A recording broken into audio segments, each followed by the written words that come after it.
masalah talak. Ya, pertama itu kalau saya lagi bertengkar dengan istri itu sering mengucapkan kata pisah, mengajak pisah. Nah, saya kasih tahu istri saya tentang hadis Rasulullah yang tentang jika seorang istri mudah mengucapkan kata cerai tidak akan mencium surga. Tapi ternyata istri masih terus saja meminta cerai. Terus kemudian saya mengancam dia jika sekali lagi, jika yang ke-10 kalinya minta cerai lagi akan saya kabulkan gitu. Ternyata master ulang. Setelah itu istri saya minta cerai lagi, saya selalu menjawab, ya udah tolong urusin. Nah, itu bagaimana Bu ya? Apakah saya sebelum Anda ngomong untuk saya gitu? Kalau seandainya sampai 10 kali, kenapa Anda ngomong apa? Jika minta cerai ke yang 10 kali, saya kabulkan. Saya kabulkan. Betul. Setelah itu setiap istri saya minta pisah, saya selalu menjawab, ya tolong uruskan gitu. Nah, saya juga nggak tahu caranya rujuk dan apa-apa. Nah, yang saya takutkan itu istri saya udah tidak halal lagi, soalnya udah lebih dari beberapa kali kayak gitu. Mohon penjelasannya Bu ya. Baik, terima kasih. Insyaallah cukup. Yang pertama adalah Anda suami, insyaallah suami yang baik, tapi tidak cukup menjadi suami baik, tapi harus suami yang cerdas dan faham bahasa wanita. Kalau ada seorang istri minta cerai berkali-kali, seharusnya laki-laki itu faham, artinya hidupnya selama ini dia tidak nyaman. Maka sebetulnya kalimatnya kalimat cerai, tapi sebetulnya maknanya, bang ayo membuat perubahan, abang jangan begitu terus sifatnya. Nah, kalau Anda hanya stop jangan ngomong begitu, tapi kalau Anda belum buat perubahan dari sisi akhlak, ya nggak akan berubah dia. Nah, ini kadang laki-laki tidak paham, wanita itu adalah dikit-dikit minta cerai, sebetulnya bukan cerai yang diinginkan. Yang diinginkan adalah perubahan, cuman bahasanya terbatas karena perasaannya lembut. Cerai saja, padahal juga diyai nggak mau padahal. Kadang. Jadi Anda sebagai suami harus paham hal-hal yang semacam ini. Jadi Anda harus buat perubahan, jangan hanya dilarang. Jangan ngomong cinta cerai lagi, nanti tak turuti loh ya ini. Bukan itu, membuat perubahan. Mustahil seorang wanita tiba-tiba minta cerai nggak ada sebab. Mustahil. Aneh banget. Lah sebab itu dari mana? Dari luar, dari diri kita. Kan mungkin. Kalau tidak luar kan kita. Ada dua kemungkinan. Lah sementara kita jarang koreksi diri. Mana bisa benar rumah tangga? Oh ngaman dikit nggak usah. Nikah juga suka sama suka waktu itu. Setuju, tiba-tiba kok istri minta cerai. Ada apa? Masa nggak ada masalah tiba-tiba minta cerai? Ya, mungkin ada sebabnya dong.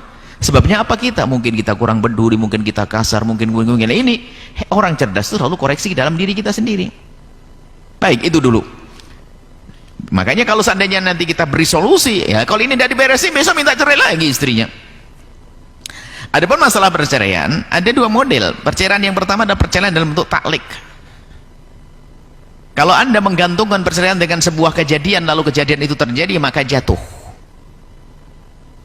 Misalnya, ya sudah kamu akan aku cerai kalau kamu minta cerai yang ke-10. Lah minta 10, jatuh cerai. Jadi yang menjadikan jatuh cerai, takliknya tadi Anda ikat perceraian Anda dengan perbuatan dia. Misalnya seorang suami berkata pada istrinya, kalau kamu keluar rumah kamu nggak cerai, kalau tidak keluar rumah nggak akan tercerai, tapi kalau keluar cerai. Seperti itu. Ini makanya kita perlu dipastikan dulu waktu Anda mengucapkannya seperti itu. Kemudian yang selanjutnya, waktu Anda mengatakan ya sudah urusi saja, lah kalau kalimat urusi saja ya belum cerai, yang urusi paling juga nggak berhasil, lah paling nggak jadi, bisa saja begitu maksudnya. Jadi kalimat urusi saja bukan sebuah perceraian. Jadi perlu dicermati adalah yang tadi pertama, waktu Anda ngomong kalau sudah 10 kali nanti kamu jatuh cerai, maka kalimatnya tadi jatuh cerai atau engkau aku cerai, aku kabulkan. Nah Anda maksudkan kabulkan apa? Kalau Anda waktu mengatakan kabulkan yang lain nggak, tapi kalau kabulkan maksudnya cerai, ya jatuh cerai. Kalaupun begitu jatuh cerai 1. Kalimat setelahnya jatuh cerai 1, karena waktu Anda mengatakan kalau sudah kamu mencerai ke-10 maka engkau aku cerai, atau aku kabulkan tapi niat anda mencerai, jatuh cerai 1. Kalau cerai 1 selagi masa iddah anda boleh kembali tanpa ada akad nikah baru lagi, tanpa ada saksi, hanya sebelum berlalu masa iddah. Kalau dia punya haid dalam mazhab Syafi'i 3 kali suci, kalau punya kandungan sampai melahirkan, seperti itu. Ini jadi seperti itu. Kalau anda ingin rujuk, rujuk saja, akan tapi anda jangan rujuk dulu kecuali anda sadar kekurangan anda sampai istri anda minta cerai. Kalau ternyata kekurangan yang pada anda memang yang tidak bisa anda benahi, maka jangan lanjutkan. Misalnya apa? Mohon maaf, anda kulitnya putih bersih, ya kan? Tak taunya istri anda minta, bang karena kulitmu bersih saya minta cerai aja deh. Nah, jadi nggak bisa begitu. Ibaratnya, saya tidak mau balik, kalau cerita sebaliknya nggak enak nanti. Anggap saja, kalau istri anda menuntut yang anda tidak bisa memenuhi, maka nggak perlu rujuk kembali. Misalnya hidung anda sudah begitu, istri anda minta yang lain, kan aneh. Bang gara-gara hidung begitu cerai sajalah saya. Tapi kalau karena abang karena kasar, anda masih bisa merubah kekasaran anda. Abang nggak peduli urusan nafkah, anda bisa perhatikan urusan nafkah. Anda kurang peduli kepada saya, anda bisa peduli. Jadi ini loh, kalau mau rujuk selesaikan dulu apa sih yang menjadi sebab sang istri minta cerai. Kalau anda memang tidak bisa memenuhinya, ya percuma nanti ia minta lagi cerai. Jadi pastikan bahwa anda akan rujuk, permasalahannya akan sudah diselesaikan dulu sebelum rujuk.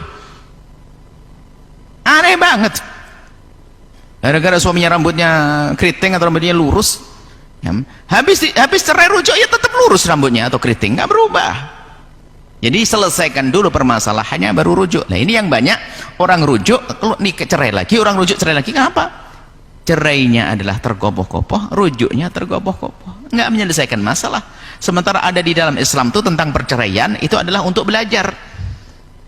Adapun anda membawa hadis tidak mencium bau neraka dan sebagainya, belum tentu yang benar anda.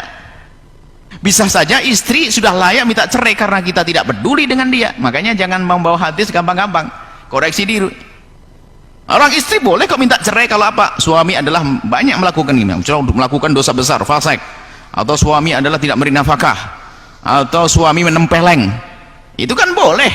Jangan hanya membawa hadis masuk neraka dan nyium bau neraka. Sementara jangan-jangan kita yang salah. Jadi hati-hati, jangan gampang membawa hadis. Jangan-jangan dia memang layak minta cerai. Nah, kalau kita pernah memukul, seorang suami memukul wanita, nggak dikutuk kok dia. Karena apa? Suaminya memukul wanita, bukan bang. Kalau main pukul, main tinju sana, bukan istri dipukulin. Bahkan sebagian mengatakan dicaci sudah boleh kok minta cerai. Karena wanita bukan untuk dicaci, tapi untuk disanjung. Jadi jangan gampang bawa hadis. Ada sebagian orang bawa hadis seenaknya untuk dirinya sendiri. Tapi anda orang baik, insya Allah anda baik, istri anda baik, hanya salah paham saja. Semoga setelah ini adalah damai, bahagia di dunia dan di akhirat. Allah alhamdulillah.